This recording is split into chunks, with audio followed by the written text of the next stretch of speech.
أعوذ بالله من الشيطان الرجيم بسم الله الرحمن الرحيم الحمد لله الذي جعل الحمد مفتاحا لذكره وسببا للمزيد من فضله ودليلا على آلائه وعظمته ثم الصلاة والسلام على عبده وأمين وحيه وخاتم رسله سيدنا ومولانا بالقاسم محمد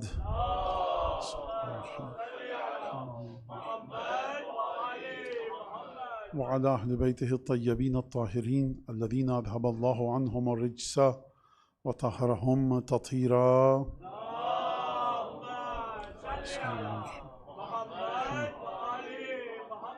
واللعن الدائم على أعدائهم أجمعين. أما بعد، فقد قال الله الحكيم في كتابه المجيد: أعوذ بالله من الشيطان الرجيم وآتيناه الحكم صبيا. حضرت ابی الحسن الثالث علی ابن محمد النقی الہادی اللہم صلی علی محمد شب شہادت کے سلسلے میں یہ مجلس منعقد ہے، اور اگر یہ کہا جائے کہ تمام معصومین ہمارے تمام ائمہ مظلوم ہیں، لیکن بعض معصومین ایسے ہیں، بعض ائمہ ایسے ہیں کہ جن کی شہادت اور ولادت کی تاریخیں گزر جاتی ہیں، اور دیکھا گیا کہ مومنین اتنا اہتمام نہیں کرتے کہ جو کرنا چاہیے، اور کیونکہ حق امامت ہے، امام معصوم کا حق ہے، لہٰذا حتیٰ کبھی کبھی الحمدللہ یہاں پر ایسا دیکھنے میں نہیں آتا اس شہر میں، خدا کا شکر ہے، لیکن بعض دفعہ بعض مقامات سے مومنین مومنات مسئلہ پوچھتے ہیں اور اطلاع دیتے ہیں کہ فلاں امام کی شہادت کا دن تھا، اور نعوذ باللہ یہ جسارت اور بے ادبی نہ ہو، لیکن بہرحال ایک جو ذہنوں میں غیر مشہور اور غیر معروف امام ہیں ذہنوں میں، تو اس دن گھر میں شادی بیاہ ولیمے خوشی کی کوئی تقریب رکھ دی گئی، یہ خلاف ادب امامت ہے۔ اور میں نہیں کہہ رہا کہ وہ امامت سے خارج ہو گیا، نعوذ باللہ عذاب نازل و جہنم، نہیں، خلاف ادب ہے، یقیناً توجہ نہیں ہے، ورنہ مومنین کو توجہ دلائی جائے تو وہ اس بات کا خیال رکھتے ہیں اور رکھیں گے۔ اور پھر ایک اور مسئلہ ہے تاریخوں کا، اختلاف تاریخوں کا کے اندر جو رد و بدل ہوتا ہے، وہ بھی ایک مسئلہ ہے۔ بہرحال آیت جو میں نے آپ کے سامنے پڑھی، وہ آیت معمولاً امام محمد تقی علیہ السلام کی شہادت کے ایام میں یا شب شہادت پڑھی جاتی ہے، یا ولادت کے سلسلے میں، کیونکہ جو ہمارے پہلے امام تھے سید الشہداء امام مجتبیٰ امیر المومنین صلوات اللہ سلام علیہم، ان کو چھوڑ کر جو بقیہ امام ہیں ان کے سلسلے میں ان کی امامت مختلف ہے، مختلف اس وجہ سے کہ روایات کی روشنی میں کہ پنجتن سے تعلق رکھنے والے 3 امام، ان کی امامت مختلف ہے بقیہ ائمہ کی امامت سے، تو وہاں پر یہ بات کہی جاتی ہے کہ 9ویں امام، 10ویں امام اور 12ویں امام بہت کم سینی میں مطلب 8 اور 6 برس کی عمر میں مسند امامت کو افتخار عطا فرمایا، پروردگار عالم نے اپنی عنایت سے ان کو امامت کے عہدے سے سرفراز فرمایا۔ اس میں سب سے پہلے 9ویں امام یعنی 8ویں امام کے فرزند، اور پھر اس کے بعد 10ویں امام امام محمد تقی امام علی نقی 10ویں امام جو تھے، وہ ایک تاریخ کے مطابق 8 برس کی عمر میں اور ایک تاریخ کے مطابق 7 برس کی عمر میں مسند امامت پر جلوہ افروز ہوئے۔ والد 9ویں امام ہیں امام محمد تقی علیہ السلام، والدہ کا نام کیا ہے؟ سمانہ مغربیہ، یا بعض نے سمانہ یا سمانہ مغربیہ۔ اور امامت کے سلسلے میں ایک بات یہ کہ جو نوجوان بچے اور بچوں کے ذہن میں بات آتی ہے، وہ یہ کہ میں نے ہمیشہ کہا، شاید کئی دفعہ تکرار کی ہو، کہ مولانا یہ امامت کس نے دی؟ امام کو خدا نے دی۔ خدا نے کس طرح سے امامت دی؟ ایک علم دیا، ایک تقویٰ دیا، ایک پرہیزگاری دی، جس کی وجہ سے 8 برس کا بچہ اس مقام پر ہے کہ 8 برس کے بچے کے اوپر آسمان سے فرشتے اور روح نازل ہوتی ہے عالم کائنات کے اسرار کو لے کر۔ بخدا یہی ایک جملہ سورہ انا انزلنا سے اقتباس ہے، میرا جملہ نہیں ہے، یہ جملہ ایک ایسا ہے کہ جس پر انسان زندگی بھر بیٹھ کر سوچتا رہے، متحیر رہے گا، مضطرب رہے گا، سمجھ میں نہیں آئے گا کہ یہ ہے کیا۔ تو مولانا نگاہ انتخاب خدا اگر ہم کو امام بنا دیتا تو یہی صفت ہماری ہوتی، بالکل ہوتی، لیکن اس وقت نہیں ہوا۔ خدا ہندوستان پاکستان کی کسی مٹی کو خاک شفا بنا دیتا۔ ہم خدا کی مشیت سے لڑنے کے لیے پیدا نہیں ہوئے، جہاں پر خدا کی مشیت موجود ہو چکی ہے اس کو مان کر اس کے مطابق چلنے کے لیے پیدا ہوں.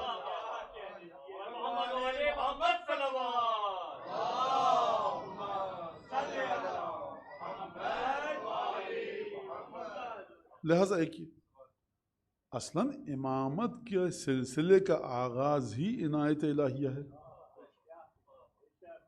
ورنہ 63 برس کا رسول دنیا سے جا رہا ہے، 32 برس کے نوجوان کو اپنا جانشین بنا کے جا رہا ہے.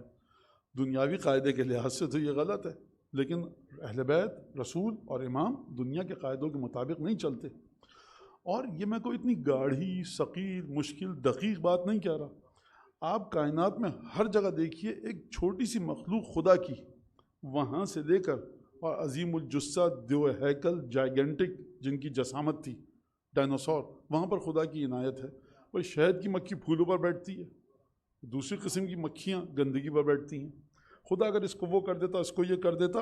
اب یہ دنیا کائنات اس طرح سے ہے. خدا اگر کشش ثقل کو خلق نہ کرتا، گریویٹیشنل فورس کو، تو ہم کوئی چیز آسمان کی جانب پھینکتے وہ زمین پر نہیں آتی. خدا نے کیوں کیا؟ اب یہ چیز ایسے ہے. خدا اگر ہم کو 4 آنکھیں دے دیتا تو کیا ہوتا؟ اب 2 آنکھیں دی ہیں. خدا اگر ہمارے بدن میں یہ نہ رکھتا کہ ہمیں آکسیجن کی ضرورت ہو، جب جی چاہیں آکسیجن کو انہیل کریں، جب جی چاہیں آکسیجن کے ذریعے سانس لیں، جب جی چاہے کاربن ڈائی آکسائڈ کے ذریعے سانس لیں، جو کہ ناممکن ہے، تو ہم تو زندہ رہتے. خدا نے نہیں کیا. یہ باڈی، یہ جسم اس طرح سے نہیں بنا. اگر آپ کائنات کو کھنگال ڈالیں، فزکس پڑھنے کے بعد، کیمسٹری پڑھنے کے بعد، کوئی بھی سائنسی سبجیکٹ مضمون پڑھنے کے بعد، کتنے ہی مرحلے پر چلے جائیں آپ، 10 پی ایچ ڈیز آپ حاصل کر لیں، آپ آخر میں جا کر رکیں گے کہ یہ اس طرح سے ہے. یہ ہے خدا کی مشیت، خدا کا ارادہ. لہٰذا ہمارے بچے پریشان نہ ہوں، نوجوان پڑھیں، یہ کیا بات ہے، سلسلہ ہے ہی. اور اگر ادیان آسمانی میں آئیے، انسان یہودی ہے، عیسائی ہے، اور پھر اس کے بعد اگر سکھ ہے، ہندو ہے، جین ہے، بدھسٹ ہے، مسلم ہے، تو ہمیشہ جب بھی کسی مذہب کو وہ سمجھے گا، مانے گا، اس کی ڈور جا کر ختم ہوگی. وہ سلسلہ ختم ہوگا خدا کی عنایت پر. خدا کی عنایت یعنی خدا نے چاہا کہ ان کو یہ دے دے. لہٰذا خوب توجہ کی جگہ، اتنا کوئی بڑا مشکل مسئلہ یہ ہے نہیں. تو عنایت پروردگار عالم شامل حال ہوئی. سوال یہ نہیں ہے کہ 8 برس کا بچہ امام کیسے بن گیا، حضرت امام ہادی. سوال یہ ہے کہ باپ تو معصوم تھے، وعدہ الہی تھا. سوال یہ ہے کہ جناب سمانہ مغربیہ، کہ نہ جن کی رگوں میں سیدہ کا خون ہے طیب و طاہر ہے، نہ جن کی رگوں میں رسول خدا کا طیب و طاہر خون، نہ جو علی ابن ابی طالب جناب امیر کی اولاد سے، یہ سمانہ مغربیہ مغرب سے آئیں، بالکل افریقہ کے آخری حصے سے، یورپ کی سرحدوں سے. اس زمانے میں، کس زمانے میں؟ آج سے تقریباً 1200 برس پہلے.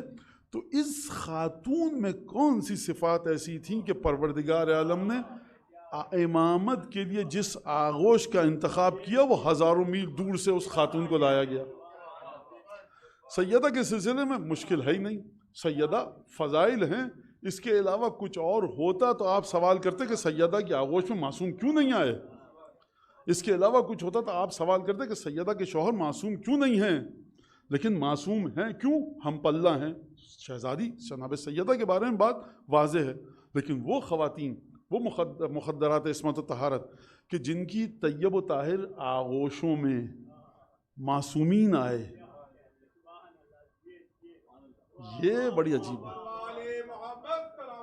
ہیٹر چل رہا ہے کیا؟ ہیٹر نہیں چل رہا ہے.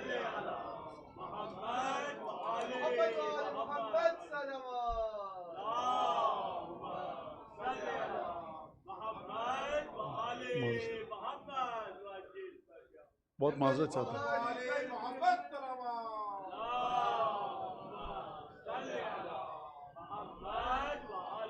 بہت شکریہ.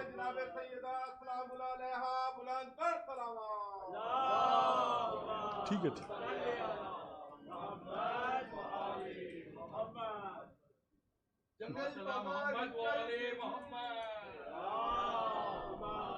شکریہ.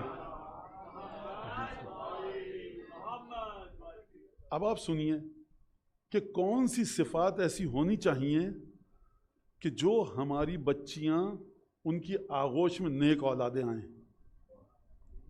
جناب سمانہ مغربیہ کے میں نے کہا نا کہ نہ والد بنو ہاشم سے تھے نہ ماں بنو ہاشم سے تھی، شبہ اور شک بھی نہیں تھا. مغرب بالکل افریقہ کی آخری حدود اور کہیے یورپ کی حدود، وہاں سے ایک خاتون آ رہی ہے. اس گتھی کو کس نے سلجھایا؟ خود فرزند اطہر سمانہ مغربیہ حضرت امام ہادی نے. کس طرح سے سلجھایا؟ فرمایا امی کانت عارفتن بحقی، میری ماں اچھا بابا کے حق کو پہچانے محمد تقی علیہ السلام کے تو کوئی بڑی بات نہیں، شوہر ہیں.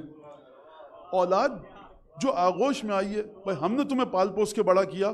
فرمایا میری مادر گرامی میرے حق کی معرفت رکھتی تھیں اور میری معرفت ماں میرے حق کی معرفت رکھتی ہیں. اور اس کے بعد عجیب جملہ فرمایا فرمایا کہ یہ وہ خاتون ہیں کہ جن کو نیک ماؤں نے اور نیک باپوں نے جنم دے کر یہاں تک پہنچایا. نہیں، ابھی ایک اور اس سے آگے کا مسئلہ ہے، وہ یہ بات واضح ہے یقیناً کہ اگر جناب سمانہ مغربیہ کی 6، 7، 8ویں نسل میں جائیں تو یہ یقیناً مسلمان نہیں تھے. پھر کیسے ہوا کہ غیر مسلم ماں باپ، غیر مسلم آبا و اجداد، غیر مسلم دادا اور دادی، غیر مسلم نانا یا نانی نے اس طرح کی خاتون کو جنم دیا، نسلاً بعد نسل، ایک کے بعد ایک. اور اس کے بعد سید الشہداء کے بارے میں، حضرت امام مجتبیٰ کے بارے میں آپ کے سامنے جملہ ہے کہ کنت نوراً فی الاصلاب الشامخہ والارحام المطہرہ. ان کے آبا و اجداد نہ صرف یہ کہ متقی و پاک و پاکیزہ تھے، بلکہ اس طرح کی طہارت تھی کہ ان کے آبا و اجداد خدا کی حجتیں تھیں اپنے مقام پر. یہ سمانہ مغربیہ جو ہیں، ان کا کیا سلسلہ ہے؟ اس بی بی کا، اس شہزادی کا، ہمارے آقا و مولا کی والدہ گرامی قدر والا صفات کا. تو فرمایا کہ خوب توجہ کیجئے، دوبارہ دہراؤں اس جملے کو کہ نیک ماؤں نے اور نیک باپوں نے جنم دیا تھا. اس کا مطلب یہ ہے کہ اگر انسان اپنی زندگی کو ایک خاص اطاعت کے انداز میں گزارے، مذہب اس کا جو بھی ہو، یہ جملہ میں جو کہہ رہا ہوں خوب توجہ کیجیے گا. اب مسئلہ یہ کہ ہم ایک خاص زاویے سے بات کو میں یہاں کہہ رہا ہوں، اس سے یہ مت سمجھ لیجیے گا کہ آپ جس مذہب کو چاہیں مان لیں، آپ کو اختیار ہے، یہاں سے باہر نکلیں آپ غیر مسلم ہو جائیں. اس جملے کا یہ مطلب نہیں ہے. اس جملے کا مطلب یہ کہ جس کو جہاں تک جو علم ملا، اور یہ بڑی تفصیل کے ساتھ بات ہے، میں اس میں جانا نہیں چاہ رہا، بات سمجھ گئے آپ. بہرحال جو جناب ام البنین کے بارے میں گفتگو ہے، جملہ آپ کے سامنے ہے. لہٰذا کچھ گناہ ایسے ہیں اور ثواب کے کام کہ اگر کسی خاتون کے یا کسی شخص کے، کسی انسان کے ماں باپ اگرچہ وہ مسلمان نہ ہوں، ان قوانین کے مطابق زندگی گزاریں اور زندگی بسر کریں، تو نہ صرف یہ کہ اولاد ایمان کے بلند ترین درجے پر پہنچتی ہے، بلکہ حجت خدا کا وجود اس کی آغوش کی زینت بنتا ہے. یہی قانون آپ اپنے گھر میں بچوں کے لیے لگائیے. اب حجت خدا تو آنی نہیں ہے، حجت خدا کے انصار آ سکتے ہیں. لہٰذا گھروں کے معاملات جب تک صحیح نہیں ہوں گے، سماج کا کلچر جب تک صحیح نہیں ہوگا، تعلیمات اہل بیت کے مطابق. اب تعلیمات اہل بیت میں اصول دین، فروع دین، اخلاق اہل بیت، کردار اہل بیت، حتیٰ مہمان جب آیا تو کیسے استقبال کرو، جب جا رہا ہے تو کیسے رخصت کرو، یہ تمام چیزیں موجود ہیں.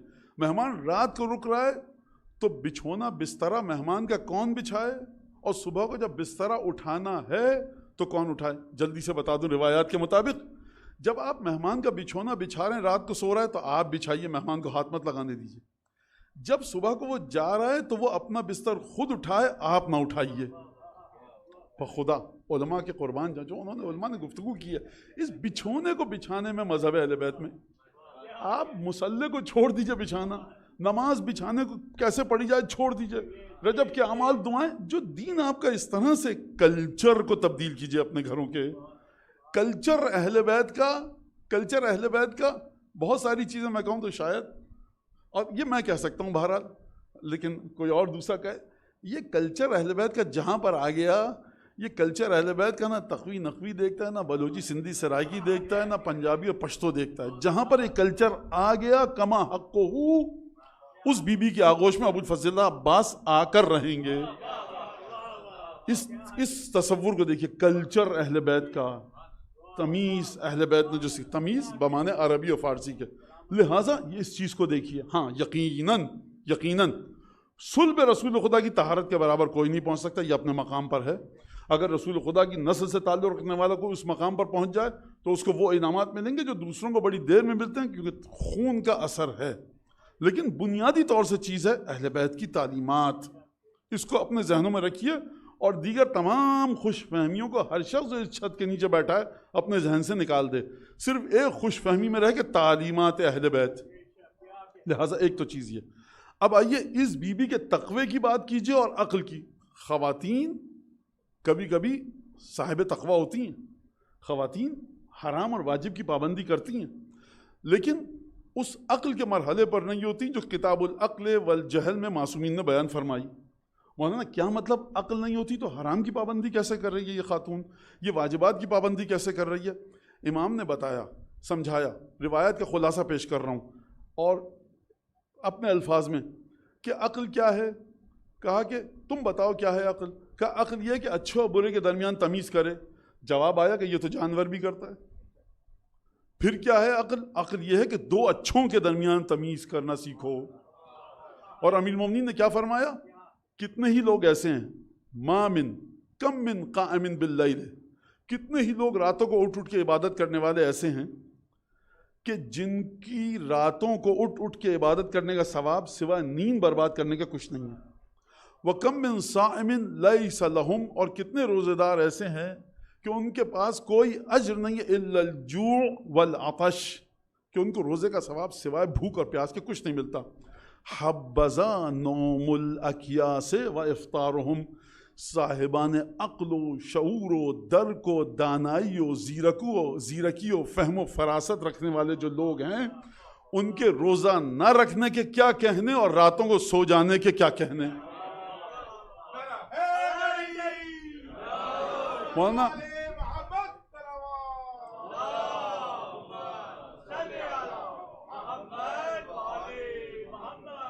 ہم تو صاحب عقل ہیں، بس چھٹی مل گئی، اب ہم نہ نماز شب پڑھیں گے اور صبح کی نماز بھی چھوٹ گئی، کوئی مسئلہ نہیں ہے، اور ہم مستحب روزے کیا رکھیں، ہم صاحب عقل ہیں. نہیں، امام یہ فرمانا نہیں چاہ رہا. واجبات پہ تو آپ کو پابند رہنا ہے. امام فرمانے کہ جو صاحب عقل و فراست و دانائی ہے، جس میں وزڈم ہے، وہ دین کی روشنی میں طے کرتا ہے، معصومین کی تعلیمات کی روشنی میں طے کرتا ہے کہ میں کل مستحب روزہ رکھوں کہ نہ رکھوں. دل کی چاہت پہ نہیں چلتا، اس عقل کی روشنی میں چلتا ہے جس دیے کو، جس چراغ کی روشنی کو تعلیمات معصومین نے روشن کیا ہو. میں اس وقت نماز شب پڑھوں اٹھ کر یا کوئی اور کام کروں؟ ڈاکٹر ہیں آپ، کال آ گئی، میں تو نماز شب پڑھ کے جاؤں گا، 40 مومنین تو کیا 10 مومنین کے اور نام لوں گا نماز شب کے اندر، اور سجدے میں وہ دعا کروں گا. وہاں سے کال پہ کال آ رہی ہے، ایک شخص کی جان بچانے کا خطرہ ہے، جان جانے کا خطرہ ہے، صاحب میں نماز شب پڑھ رہا ہوں. نہیں. اگر یہ جو ہمارے یہاں پاکستان میں باہر کراچی میں جو بچے اسکاؤٹ کے باہر کھڑے ہوتے ہیں وہ کہیں ہم بھی فرش اعضاء پر آئیں گے، تو باہر حفاظت کون کرے گا؟ پاکستان کی بات کر رہا ہوں. اس کا مطلب یہ ہے کہ وہ شخص عاقل ہے، اندر مصائب ہو رہے ہیں، بیچارے کا دل تڑپ رہا ہے کہ میں جا کے فرش اعضاء پہ بیٹھوں، نہیں آ رہا. کیوں نہیں آ رہا؟ تم نے ثواب چھوڑ دیا. ارے تم تو بیکار آدمی ہو، فرش اعضاء پر آتے گریا ہے ماتم میں، سینہ زنی ہو رہی تھی، تابوت نکلا، زیارت نہیں کی. وہ بچہ کہتا میں باہر کھڑے ہو کر حفاظت کی ذمہ داری انجام دے رہا ہوں. لہٰذا عقل و شعور کا مطلب یہ ہے. اب چلیے اس بی بی کی طرف کہ جس کی تعریف ان کے فرزند حضرت امام ابی الحسن ثالث نے انجام دی اور بیان فرمائی. فرمایا امی کانت معرفتاً بحقی عارفتاً بحقی، میری مادر گرامی میرے حق کو پہچانتی تھی. یہ آپ سمجھ رہے ہیں کتنا بڑا جملہ ہے. یہ جملہ نہیں ہے کہ وقت پہ نماز پڑھتی تھی، حق میرا کیا ہے. اور پھر اس کے بعد فرمایا لا ینالہ کید جبار عنید، کسی ظالم و جابر دشمن، ظالم و جابر شخص جو دشمن ہو ہمارا اور ظالم و جابر ہو، اس کا کوئی بھی ہتھ کنڈا میری مادر گرامی پر کارگر اور کارآمد ثابت نہیں ہو سکتا. یہ ہے اپنی ماں کے عقل و شعور کی تعریف. یعنی میری والدہ اس مقام پر نہیں ہے کہ یہ نماز پڑھوں کہ وہ نماز پڑھوں، میری والدہ اس مقام پر ہے کہ تمام عبادتوں کو کس وقت کس طرح سے انجام دوں، کس مستحب عبادت کو چھوڑ دوں، کس واجب عبادت کو مختصر کر دوں، کس واجب عبادت کو دوسری واجب عبادت میں بدل دوں؟ اس کا مطلب یہ ہے کہ عقل و شعور اگر اس مرحلے پر ہو کہ لا ینالہ کید جبارن عنید، کسی بھی ظالم و جابر حاکم کا کوئی بھی ہتھ کنڈا، کوئی بھی سازش نہیں چل سکتی میری مادر گرامی پر. یعنی یہ کیا مطلب ہے؟ عقل اور دانائی کی بات ہو رہی ہے. اور پھر دوسرا جملہ کیا فرمایا؟ دوسرا جملہ یہ کہ میری مادر گرامی پر کسی بھی قسم کا کوئی بھی سرکش شیطان حاوی نہیں ہو سکتا. کیا مطلب اس کا؟ یعنی تقوی اس مقام پر ہے، عقل اس مقام پر ہے. امام نے بتا دیا کہ اگر اس طرح کی تربیت ہو جائے خواتین کی تو پھر نسل اچھی نکلے گی. لہٰذا یہ ایک بات. اور پھر اب امام ہادی کے سلسلے میں ولادت ہوئی 212 ہجری میں، بعض نے کہا 214 ہجری میں. مدینے کے پاس ایک قصبہ ہے، دیہات اس زمانے، اب وہ مدینے میں داخل ہو چکا ہے، سریہ، صاد رے یہ الف سریہ. یہ قصبہ کس نے بنایا تھا؟ امام موسیٰ کاظم علیہ السلام نے اس قصبے کو، اس دیہات کو بنایا تھا. یہ آئمہ کی ایک سنت ہے. آئمہ کی سنت صرف عمرہ، حج، روزہ، نماز نہیں ہے، بلکہ تعمیر، سوسائٹی کو آگے بڑھانا، سوسائٹی کے فائدے کے کام کرنا. اور اس کی بہت سی حکمتیں تھیں. امام نے جا کر دیہات کو آباد کیا. کس طرح سے آباد ہوتا تھا دیہات؟ اس زمانے میں سب سے پہلی شرط تھی دیہات کی آباد ہونے کی، پانی ہو. امام نے اپنے مزدوروں کو، غلاموں کو، خود اپنے آپ کو لے کر جاتے تھے وہاں پر اور کنویں کھودتے تھے، کنویں سے پانی نکالا جاتا تھا، کھجور کے درخت اور یہ تمام چیزیں. اور اس کے بعد وہ وہاں پر دیہات آباد ہوا مدینے سے باہر. اس کی مختلف وجوہات ہو سکتی ہیں جو کہ انسان سوچ سکتا ہے اس زمانے کے سیاسی اور پولیٹیکل حالات کو دیکھ کر. پیدا ہوئے 212 ہجری میں، شہادت کب ہوئی؟ 254 ہجری میں. اس کا مطلب ہے کہ عمر مبارک کتنی تھی؟ 212 اگر کر لیں اور 254 تو تقریباً 42-43 برس. اور اگر امام 214 ہجری میں ولادت ہوئی تھی اور 254 ہجری میں، اس کا مطلب ہے 40 برس. 40 برس آپ کی عمر مبارک تھی. امام کب بنے؟ 220 ہجری میں. 214 ہجری میں ولادت، 214 اور 220. اگر یہ تاریخ ہو تو کتنے برس کی عمر میں امام بنے؟ 6 برس کی عمر میں. اگر 212 میں ولادت ہوئی ہے اور 220 میں امام بنے تو 8 برس کی عمر میں امام بنے. سامرہ کیسے آئے؟ 232، بعض نے کہا 243. بہرحال تاریخوں میں اختلاف ہے، واقعات ٹکراتے ہیں، علماء مورخین نے گفتگو کی ہے، اس کو چھوڑ دیجیے آپ بحث کو. بہرحال 232 ہجری میں متوکل نے بلایا امام کو. کہاں پر؟ سامرہ. خط آیا اور خط بڑا طویل ہے جو امام ہادی علیہ السلام نے جس خط کا جواب دیا ہے، اور پھر وہاں سے جو جواب آیا متوکل کا وہ بڑا خط عجیب ہے اور بڑا تفصیل کے ساتھ جواب ہے. تقریباً 5 یا 6 کے قریب جو بادشاہ تھے خلفائے بنی عباس، ان کے زمانے میں امام نے زندگی گزاری. میں اتنی تفصیل سے ذرا مختلف انداز سے کیوں گفتگو کر رہا ہوں؟ کیونکہ 33 برس 220 ہجری سے 254، 220 ہجری سے 254، تقریباً 34 برس امامت کا عرصہ ہے، جس میں سے اگر آپ لگا لیں 12-13 برس مدینے میں ہیں اور بقیہ حصہ جو ہے وہ سامرہ میں گزرا مولا کا. ایک چیز جو ہمیں کتابوں میں دکھتی ہے امام کے بارے میں، آپ ہمیشہ جائیے، بخشش، کرم، سخاوت، اچھا اخلاق، عبادت، زہد، تقوی، شخصیت کی ظاہری پاکیزگی، شخصیت کی باطنی پاکیزگی، یہ تمام کی تمام چیزیں آپ کو تمام ائمہ اہل بیت میں ملیں گی. اس کا مطلب یہ ہے کہ مومن کی ذات میں بھی یہ تمام چیزیں ہونی چاہیے، ذاتی پاکیزگی، باطنی پاکیزگی، ظاہری پاکیزگی، کرم، بخشش. اور اس کے واقعات ڈھیروں ہیں کہ امام نے کس طرح سے اپنے غضب پر قابو پایا. مد مقابل شخص سمجھتا تھا کہ امام کو طیش آ جائے گا، امام کو غصہ آ جائے گا، لیکن امام نے اپنے غصے کو برداشت کیا، جو کتابوں میں جس طرح سے لکھا ہوا ہے. کس طرح سے امام نے کرم کا مظاہرہ کیا. فرض کیجئے کہ جب عقیقہ امام ہادی علیہ السلام انجام دے رہے ہیں اپنے فرزند کا، تو ہماری ایک چیز دیکھی گئی ہے کہ ایک بکرا کافی ایک بچے کے لیے. کبھی کبھی امام نے 200 300 400 دمبے ذبح کیے ہیں. اب ایک سوال آئے گا یہ کہاں سے آتے تھے؟ تاریخ میں جواب موجود ہے، اس کو چھوڑ دیجئے، میں آپ کو کہیں اور لے کے جانا چاہتا ہوں.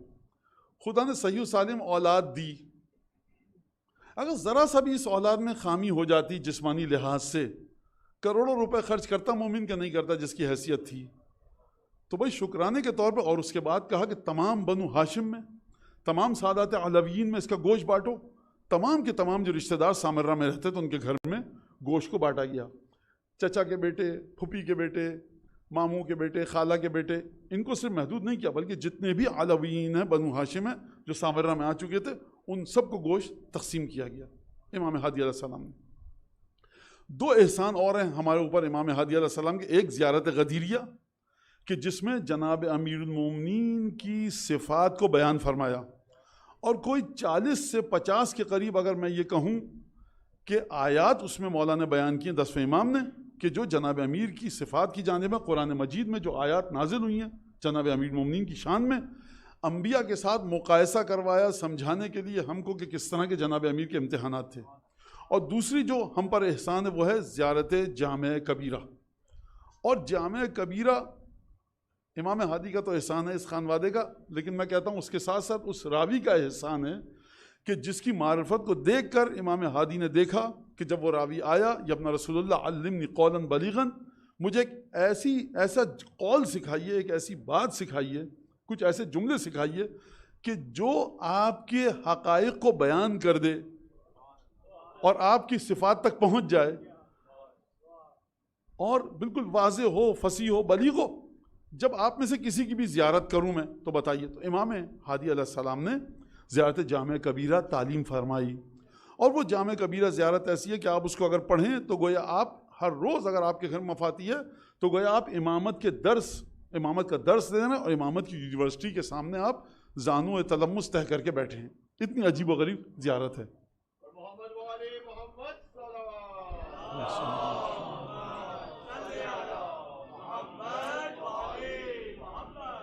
لہذا اور اسی سفر میں جب آئے امام ابی الحسن ثالث یعنی امام ہادی، تو اپنے ساتھ کس کو لے کر آئے؟ 11ویں امام کو لے کر آئے۔ ایک اور بات رہے گی، وہ یہ بتا دوں کہ ابو الحسن ثالث کہا جاتا ہے، تیسرے ابو الحسن۔ یہ پہلے ہمیشہ بتایا، لیکن بھارت بچے چھوٹے ہوتے ہیں تو ان کے ذہن میں یہ رہے کہ ہمارے پاس در حقیقت 4 ابو الحسن ہیں، امیر المومنین، اور اس کے بعد امام رضا، امام موسیٰ کاظم، اور کون؟ امام ہادی۔ یہ 4 ابو الحسن ہیں۔ تو ابو الحسن ثالث یعنی تیسرے ابو الحسن۔ اب اس کے بعد کوئی ابو الحسن نہیں ہے۔ تو 3 کیوں؟ کیونکہ امیر المومنین کو ابو الحسن نہیں کہا گیا، کنیت ہے، لیکن جناب سیدہ نے مخاطب کیا، ختمی مرتبت نے مخاطب کیا، آئمہ کی ثقافت میں، آئمہ کی گفتگو میں امیر المومنین کو یا امیر المومنین کہا گیا یا علی بن ابی طالب کہا گیا۔ اولاد نے بھی نام لے کر کبھی ذکر کیا جناب امیر کا، علی بن ابی طالب، کبھی امیر المومنین کہا۔ وجوہات کیا تھیں اس کی، وہ ایک الگ گفتگو ہے۔ جیسا جو وجہ امام مناسب دیکھتے تھے، 6 اور 5ویں امام کبھی نام لیتے تھے علی بن ابی طالب، اور کبھی امیر المومنین کہہ کر اشارہ کیا کرتے تھے۔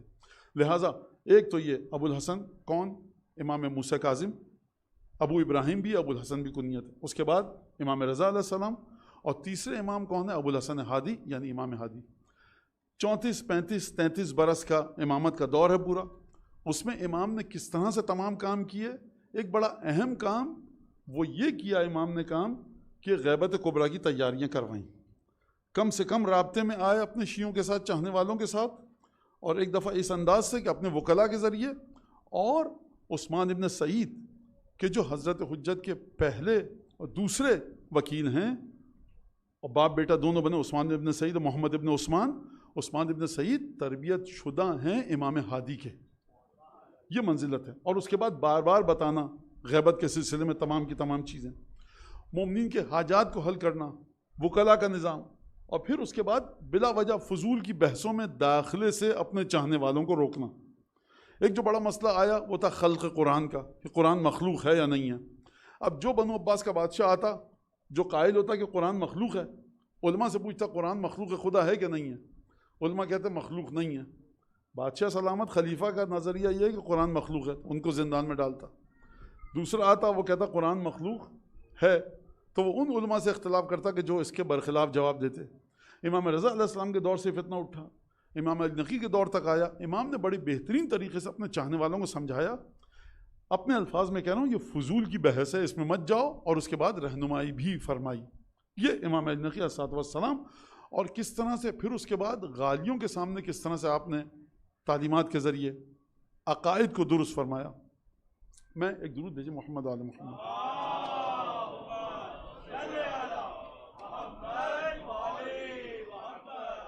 لہٰذا سب سے پہلے جو خلیفہ تھے معتصم، 9 برس معتصم خلیفہ رہے، اور فوجی مزاج کا یہ بادشاہ تھا، خلیفہ تھا، اور بہت زیادہ اذیت اور آزار کے ساتھ امام نے یہ 9 برس معتصم کے دور میں گزارے. علویین پر حالات تنگ ہوئے. یہ 9 برس امام ہادی کے سب سے پہلا جو خلیفہ ہے عباسی وہ معتصم ہے. دوسرا واسق کہ جو معتصم کا بیٹا ہے, 5 برس 9 برس آپ ذرا سوچئے گا, اور پھر 5 سال. پھر اس کے بعد واسق کا جو بیٹا آیا متوکل, 16 سال امام نے متوکل کے دور میں امامت کی ذمہ داریاں انجام دیں. سب سے بدترین دور, جو اس دور کی بات کر رہا ہوں جب عباسی سلطنت ڈاؤن فال کی طرف جا رہی تھی, بدترین اگر کہا جائے جو علویون کے خلاف تھا وہ یہی متوکل تھا. زیارت امام حسین پر پابندی, دریا کا رخ موڑ دینا, قبر سید الشہداء حائر حسینی پر حل چلا دینا, زائرین کو اذیت دینا. متوکل کے 16 سال, اور اس میں امام ہادی کو قید و بند کی اذیتیں نصیب ہوئیں. عجیب و غریب تنگ و تاریک کوٹھریوں میں امام کو قید کیا گیا کہ بڑی اذیتناک امام نے زندگی گزاری. اور پھر اس کے بعد منتصر چاہنے والا تھا امام کا, محبت کرتا تھا, 6 مہینے کے لیے خلیفہ بنا. اس کے بعد اس کو بھی قتل کر دیا گیا. اس کے بعد مستعین 4 سال اور معتص 3 سال. آپ دیکھیے یہ جو امام ہادی کے ایام امامت ہیں 220 ہجری سے لے کر 254 ہجری 34 سال, یہ امام سامرہ میں تو رہیں, کچھ عرصہ مدینے میں رہے, لیکن 16 سال متوکل جیسے خلیفہ کے ساتھ وقت گزارنا. میں کس طرح سے جسارت اور اہانت کی گئی ہے, یہ مظلومیت آل رسول کی, اور یہ واقعات اس لیے ہیں کہ مومنین صبر, تقوی, پاکیزگی ان ہستیوں سے استمداد کریں, توسل کریں اور مانگیں. یہ جو میں واقعہ اب آپ کے سامنے پڑھ رہا ہوں, تو یہ واقعہ بڑا عجیب ہے اور معروف واقعہ ہے. علامہ ابن کثیر دمشقی نے اپنی کتاب میں اس کو نقل کیا ہے, ہماری کتابوں میں بھی ہے. یہ رات کو امام کے گھر میں سپاہیوں کو پھاند رہے ہیں دیوار سے, اور جب ذرا آہٹ ہوئی, امام عبادت میں مصروف تھے ظاہر سی بات ہے, تو امام گئے تو دیکھا کہ ایک شخص سپاہی دیوار سے کود کے گھر میں آنا چاہتا ہے تلاشی کے لیے. امام نے کہا اپنی جگہ پر رکو, شمع لے کر آ جاؤں تاکہ سکون سے اتر سکو. اور پھر اس کے بعد پورے گھر کی تلاشی لی گئی. تو وہاں پر جب تلاشی لی, کچھ کتابیں تھیں, کاغذ تھے, چٹائی اور گھر کا بنیادی ترین سادہ ترین کم قیمت ترین سامان. جب سپاہی جانے لگے, امام نے کہا مسلح اٹھاؤ, وہاں پر صرف ایک تلوار ہے. ظاہر سی بات ہے اس زمانے میں تلوار رکھنا کوئی معیوب چیز نہیں. یہ آتے کیوں تھے, کودتے کیوں تھے؟ اس وجہ سے کہ خبریں جاتی تھی کہ محبوبیت ہے, سامرہ میں لوگ احترام کرتے ہیں, لہٰذا کبھی بھی بادشاہ سلامت خلیفہ آپ کے سامنے ابو الحسن قیام کر سکتے ہیں, سپاہیوں کو جمع کر سکتے ہیں. جب بھی آئے دیکھا نہیں گھر میں کوئی اسلحہ نہیں ہے, اور امام ایک ذکر میں مشغول ہیں, عبادت میں مشغول ہیں. بعض دفعہ ملتا ہے کہ قبر کھدی ہوئی ہے اور امام اس قبر میں بیٹھ کر عبادت میں مصروف ہیں. یہ جو آپ سرداب میں جاتے ہیں, رزقنا اللہ و ایاکم, خدا آپ کو ہم سب کو زیارت نصیب کرے سامرہ کی, وہاں پر جب آپ سرداب میں جاتے ہیں تو سرداب کو کی توسیع ہو چکی ہے. وہ پوری سرداب عبادت کا مقام نہیں ہے امام کے, وہ جو چھوٹی سی زری ہوتی ہے اور وہ حجرہ, وہاں پر امام عبادت کرتے تھے. وہاں پہ اگر رشت ہو 2 رکعت نماز پڑھیے, کیونکہ امام یہاں نماز پڑھتے تھے. اس مقام, وہ مقام ایک خاص احترام کا مالک ہے, کیونکہ حجت خدا نے یہاں پر عبادت کی ہے. لہٰذا امام عبادتوں میں اپنے وقت کو گزارتے تھے. اور اس شدت کے ساتھ حکومت کی پابندی تھی کہ جب امام جاتے تھے دربار میں بلایا جاتا تھا, ہفتے میں 2 دفعہ آؤ گے حاضری دینے کے لیے, تو امام نے کہا ہوا تھا نہ اپنی آنکھوں سے اشارہ کرنا میری طرف, نہ انگلیوں سے, نہ زبان سے کہنا, کیونکہ اگر تم نے ایسا کیا تو تمہاری جان بچنے کی کوئی امید نہیں ہے. یعنی اس کا مطلب یہ ہے کہ اتنے معروف ہو چکے ہیں ابو الحسن ہادی کہ لوگ پہچانتے ہیں, بازاروں میں اشارہ کیا جا رہا ہے, ہو سکتا ہے کل کوئی غلط قدم حکومت کے خلاف اٹھا لیں.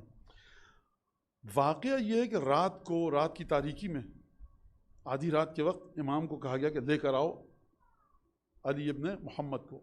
امام ہادی کا جو لقب تھا دربار عباسی میں, امام محمد تقی, امام علی نقی کا لقب ہو چکا تھا ابن الرضا, کیونکہ امام رضا ایک مشہور ہو گئے تھے ولی ولایت عہدی کی وجہ سے. تو کہا گیا ابن الرضا کو, علی ابن محمد کو لے کر آؤ.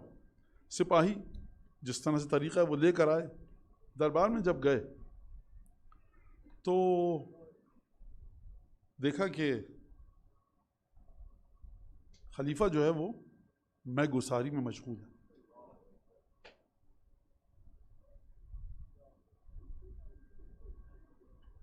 عجیب ہے, مجھے نہیں پتا کہ بہرحال اس نے امام کو حکم دیا جو میں کام کر رہا ہوں تم بھی وہ کرو. آپ کی کیا کیفیت ہوئی ہے سوچیے, امام کی کیا کیفیت ہوئی. امام نے کہا ما خامر لحمی و دمی قط,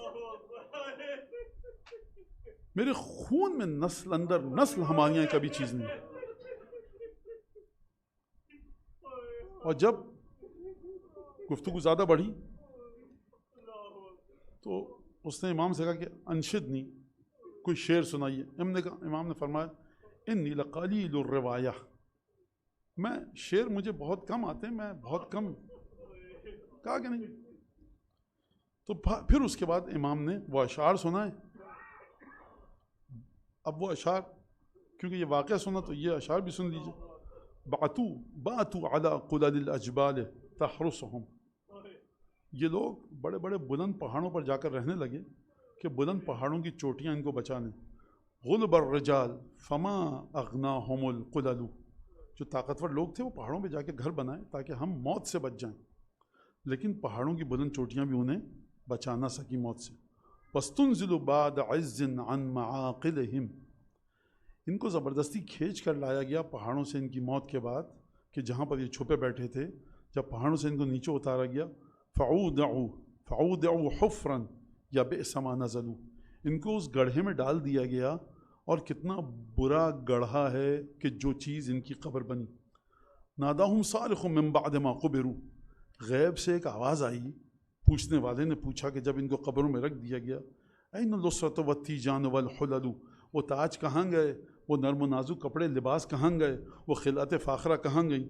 این الوجوہ التی کانت منعمۃ, کہاں گئے وہ تمہارے چہرے جو ناز و نعمت میں پلتے تھے اور مور چھل پنکھا جھلنے والے نوکر تمہارے پاس کھڑے ہوتے تھے.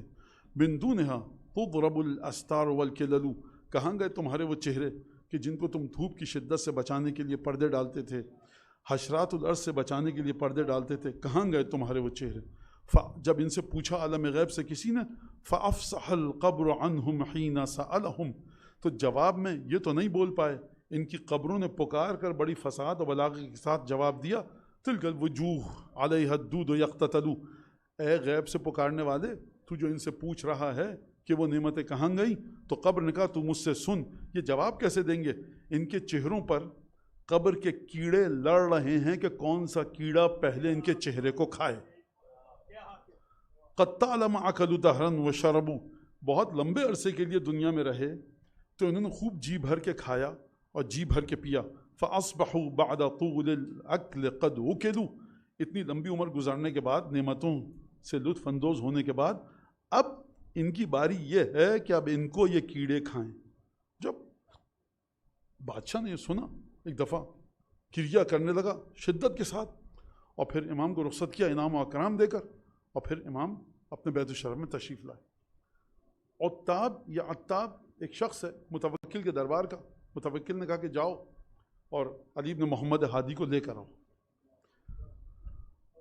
لے کر آیا, آدمی مناسب تھا, دشمن نہیں تھا, بغض نہیں رکھتا تھا. آیا کہا یہ وہ شخص ہے جس کے بارے میں ان کے شیعہ کہتے ہیں کہ انہو یعلم الغیب, لگ تو نہیں رہا اس کے حلیے سے کہ یہ غیب جانتا ہوگا. کہا کہ حضور چلیے آپ کو لینے آیا ہوں. اب جب امام گھر سے تیار ہو کے نکلے تو آسمان پہ دھوپ چھائی ہوئی تھی, ذرا گرمی تھی. امام نے موٹے اون کا جبہ پہنا. کہا شیعہ اس کے بارے میں کہتے ہیں کہ اس کو غیب پتہ ہے, اس کو یہ نہیں پتا کہ دھوپ نکلی ہوئی ہے, اور یہ گرم کپڑے پہن کر آیا, موٹا جبہ. کہتا ابھی ہم نکلے تھے اور دجلے سے آگے گئے تھے, ایک نہر دجلے سے نکلتی تھی, اچانک بادل آئے, بارش ہوئی اور اتنی سخت سردی پڑی کہ لوگ ٹھٹرنے لگے, اور علی بن محمد بڑے سکون کے ساتھ اپنے لباس میں. تو میں نے دل میں کہا ہذا واحد, یہ پہلی نشانی ہے.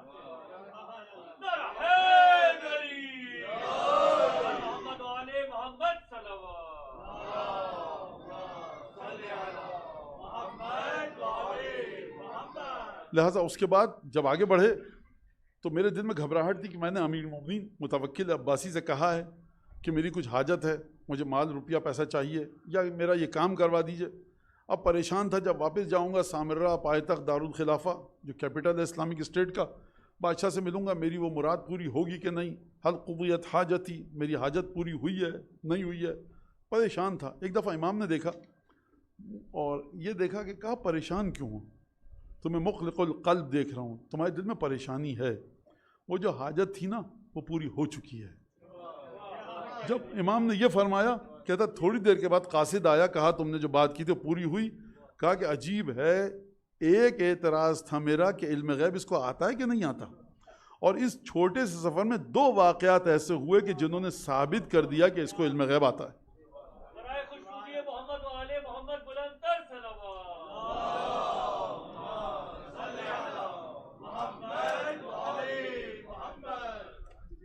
ایک شخص ہے، بعض جگہ لکھا بریحہ اس کا نام۔ اب یہ بریحہ جو نام ہے آپ کو کئی جگہ ملے گا روایات میں، ہشام ابن حکم کے ساتھ بھی ملے گا، چھٹے امام کے زمانے میں اور 7ویں امام کے زمانے میں، اور یہاں پر بھی بعض نے کہا اس کا نام ہے تورنجہ، بعض نے کہا بریحہ۔ اب یہ عربی کے مطابق ہو سکتا ہے، تصحیف ہو سکتی ہے، نقطے غلط لگ سکتے ہیں۔ یہ کون تھا شخص جو امام کو لے کر آیا؟ کہاں سے لے کر آیا؟ مدینے سے لے کر آیا، کہاں تک؟ سامرہ تک۔ اب ظاہر سی بات ہے کہ اب وہ واقعہ طویل ہے، ان کے ہاتھ میں تھی نماز مدینہ مکے کی، اور انہوں نے کہا کہ حضور امیر المومنین علی بن محمد نقی الہادی کو بلوا لیجیے سامرہ، ورنہ یہ آپ کے خلاف نعوذ باللہ بغاوت کروا دے گا۔ جھوٹا الزام تھا، تاریخ ایسا کوئی ثبوت فراہم نہیں کرتی کہ امام عباسی سلطنت کا تختہ الٹنے کی تگ و دو میں ہوں۔ رتی برابر کسی صحابی کو، کسی شاگرد کو کبھی کوئی اشارہ بھی نہیں دیا امام نے۔ اس کے برعکس جو لوگ یہ کام کرتے تھے امام ان کو منع فرماتے تھے، یہ کام مت کرو۔ خیر صاحب رستے میں بدتمیزیاں کی، بے ادبیاں کی، اور اس شخص نے ایک جملہ کہا امام سے جب سامرہ پہنچ گئے، کہا کہ دیکھو رستے میں جو ہوا، اگر تم نے امیر المومنین سے میری شکایت کی، او احد من اولیائہ او خواصہ، خاص جو امیر المومنین کے دربار میں لوگ ہیں ان سے شکایت کی، یا وزیروں سے، یا امیر المومنین کے بیٹوں سے، بھتیجوں سے، بھانجوں سے جو دربار میں نزدیک ہیں خلیفہ کے، اگر تم نے میری شکایت کی تو میں کیا کروں گا؟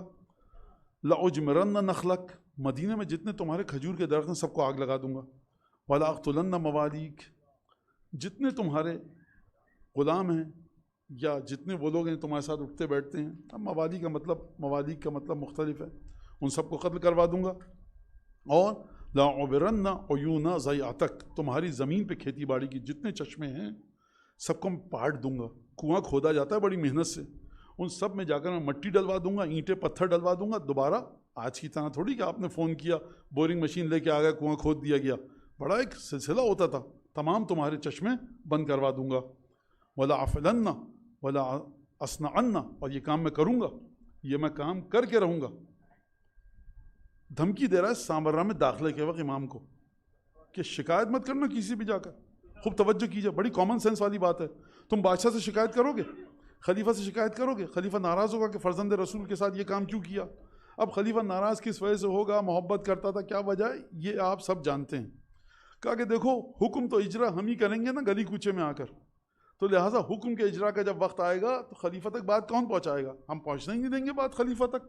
لہٰذا خوب توجہ کے ساتھ کرنا، تمہارا واسطہ، تمہارا پالا ہم سے پڑا ہے، ہم یہ کام کر دیں گے۔ گھبرا جائے انسان، یہ بشری صفت ہے امام کی، کوئی یہ نہ سمجھے کہ امام کی امامت کی شان۔ اس مقام پر سلمان فارسی ہوتے تو یہ کہتے مولانا آپ نے سلمان فارسی کو امام کے برابر کر دیا۔ نہیں، میں کہنا یہ چاہ رہا ہوں کہ ائمہ کی حقیقت طہارت تک آپ اس دنیا میں پہنچ ہی نہیں سکتے۔ آپ کو جملے ان کے اصحاب کے ملتے ہوئے نظر آئیں گے، یہاں پہ ابو الفضل عباس ہوتے یہی جملہ کہتے، یہاں پر حضرت قاسم ابن الحسن ہوتے یہی جملہ کہتے۔ تو میں یہ کیوں کہہ رہا ہوں کہ دنیا کے ان کے واقعات، ہر واقعے کے ذریعے آپ امامت کی عمق اور گہرائی کو نہیں سمجھ سکتے۔ ان کے گھر کے بچوں کے جملے کبھی کبھی امام معصوم سے ملنے لگتے ہیں، کیوں؟ کیونکہ تربیت گاہ وہی ہے۔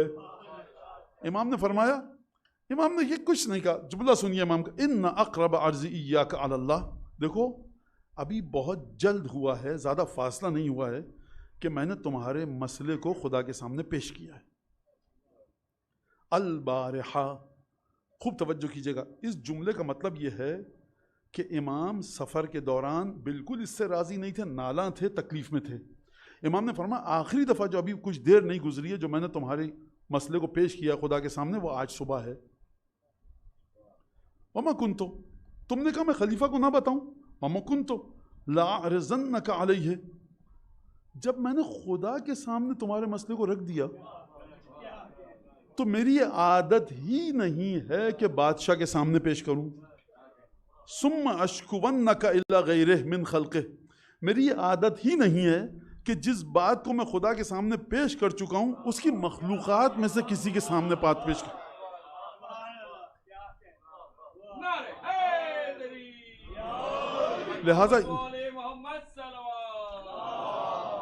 لہٰذا یہ وہ چیز ہے کہ جو ہم کو سمجھاتی ہے کہ کس طرح سے انسان کو جب تک عقیدہ نہیں ہوگا اور انسان جب تک اپنے آپ کو حق پہ نہیں سمجھے گا اس وقت تک خدا کی بارگاہ میں پورے تقوی اور توکل کے ساتھ وہ نہیں جا سکتا. اور اسی کے ذریعے نکالیے آپ کہ آپ کو یہ امام کا وتیرہ ہے، امام کا طریقہ ہے. آپ کو کیا سکھایا؟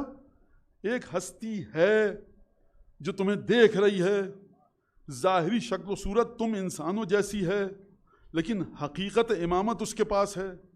پھل پھول جب پھلتے ہیں درختوں پر تو اس کی برکت سے، آسمان کی بارش اسی پردے غیب میں چھپے ہوئے کی برکت سے آتی ہے. جب تمام کا تمام کام اسی کی برکت سے ہو رہا ہے تو تم ادھر ادھر کیوں اپنا مارے پھرتے؟ اس سے اپنی شکایتیں کیا کرو، اس سے مدد مانگنے کا طریقہ سیکھو.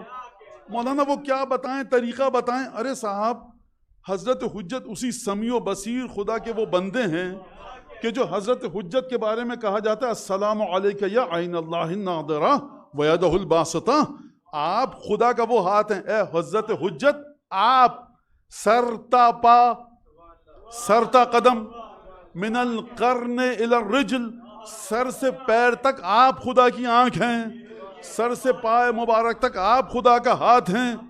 آپ کو سکھایا جا رہا ہے کہ حجت ابن الحسن سے مدد مانگو.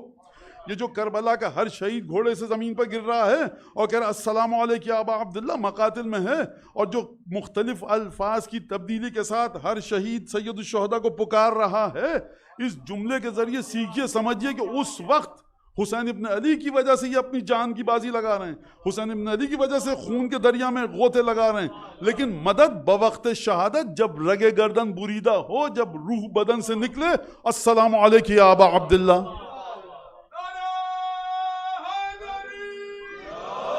لہٰذا اب دو حدیثیں سن لیجیے اور میں مصائب.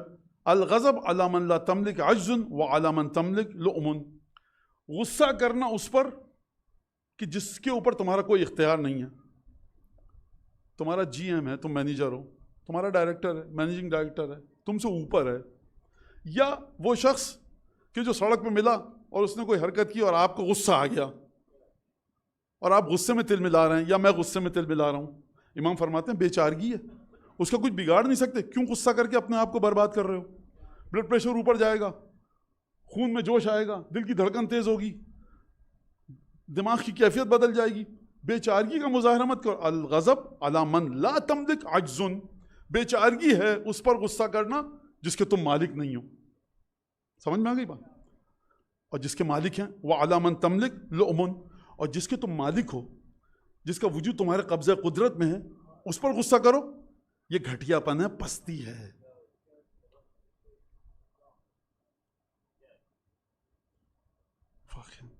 گھٹیا پن ہے، پستی ہے، رذالت ہے، لؤم. اب سوال بہت سارے آئیں گے. امام غصے سے منع کر رہے ہیں. وہ گھر کے نوکر نے غلطی کر دی، طریقے سے، اور اس کا ایک طریقہ ہے، پروٹوکول ہے اہل بیت کی تعلیمات میں، اس کے مطابق اس کی سرزنش کیجئے. خوب توجہ کیجئے گا.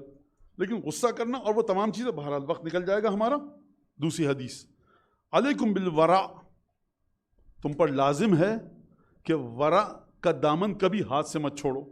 متمسک رہو، امساک رکھو، جڑے رہو ورع کے ساتھ.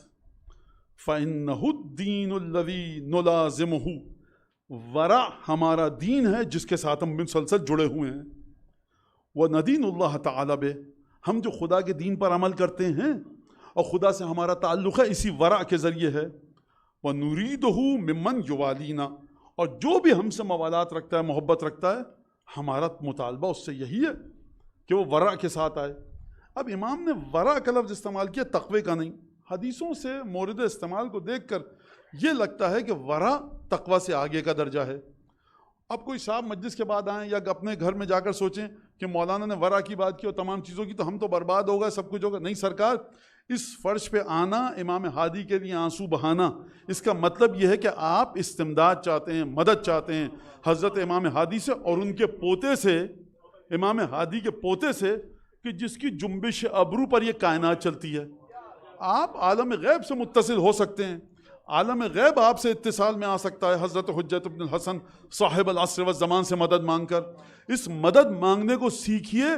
اور میں ایک چھوٹا سا واقعہ سناؤں اور اس کے بعد مصائب کی طرف آؤں. ایک صاحب نے کہا ہم نے مسجد کے لیے، پاکستان کا واقعہ ہے، لوہا لے کر رکھ دیا، مسجد بنائیں گے، ایکسٹینشن تھا، نمازیوں کی تعداد زیادہ ہو گئی، سائے دار جگہ نہیں. آپ کو پتہ ہے ہندوستان گرمی، جون جولائی، کیا کریں؟ شامیانہ قنات نہیں ہو سکتا اس گرمی میں، سریا لے کے رکھا ہوا ہے، پیسے نہیں آ رہے. چھوٹے سے جگہ کا واقعہ ہے، نہیں آ رہے پیسے. ادھر ادھر لوگوں سے بات کی، نہیں آ رہے پیسے. اب مسجد کی ایکسٹینشن لاکھوں روپیہ چاہیے. بیٹھے بیٹھے خیال آیا. اب اس خیال اور اخلاص کا ایک حصہ بتا رہا ہوں، دوسرا حصہ میں یہاں بیان نہیں کروں گا، چھوڑ دیجیے اس کو. کہا کہ بھائی جو ہے کیا کر سکتے ہیں، ایک بکرا لاؤ اور امام زمانہ کے صدقے کے طور پر ذبح کرو. کہا کہ ادھر اس بکرے کو ذبح کیا گیا، دمبے کو یا گوسفند کو، حضرت حجت کا صدقے کے طور پر، اور ادھر لگتا ہے عالم غیب سے کوئی دروازہ کھلا اور کچھ مہینوں میں وہ مسجد بن گئی جو کئی سال سے سریا پڑا ہوا تھا، لوہا پڑا ہوا تھا، تمام چیزیں پڑی ہوئی تھی، تعمیر کا کوئی راستہ نہیں تھا. تو یہ ایک صدقہ حضرت حجت ابن الحسن کا. اور اس کے اندر دوسری چیزیں بھی ہیں، جو اخلاص تھا، کس طرح سے لوگ آگے بڑھے. تو یہ حضرت حجت اور لوگوں نے محسوس کیا کہ یہ امام زمانہ کے صدقے کی وجہ سے ہے، لہٰذا حضرت حجت سے مدد مانگنا سیکھیے. امام ہادی کو بلایا جاتا تھا اور اس کے بعد توہین کی جاتی تھی. دیکھو ابو الحسن ہادی آ رہے ہیں، کوئی پردہ نہ ہٹائے تاکہ ابو الحسن ہادی کو اپنے ہاتھ سے پردہ ہٹانا پڑے. پردہ رکھا ہوا تھا اور امام نے آ کر، اس سے پہلے کہ امام ہاتھ سے پردے کو ہٹاتے، ایک تیز ہوا چلی اور پردہ خود ہٹ گیا. ایک اور دفعہ امام کو بلایا گیا، کافی دیر تک امام کو منتظر رکھا گیا اہانت کی خاطر. امام کافی دیر منتظر رہے. اس کے بعد خلیفہ کی طرف سے پیغام آیا کہ ہم آج نہیں ملیں گے. امام واپس گئے اور امام کے چہرے مبارک پر غیظ کے آثار تھے. گرمی کا موسم تھا، موسم گرم تھا. امام ایک چبوترے پر بیٹھ گیا سستانے کے لیے. ایک شخص جو موالیان اہل بیت میں سے نہیں تھا وہ آیا اور اس نے کہا یا ابن رسول اللہ، آپ کے چچا زاد بھائی ہیں، آپ دل میں برا خیال مت لائیے، کوئی برا ارادہ نہیں تھا. اور اس نے رومال نکالا اور امام کے چہرے کو پوچھا، پسینے کو.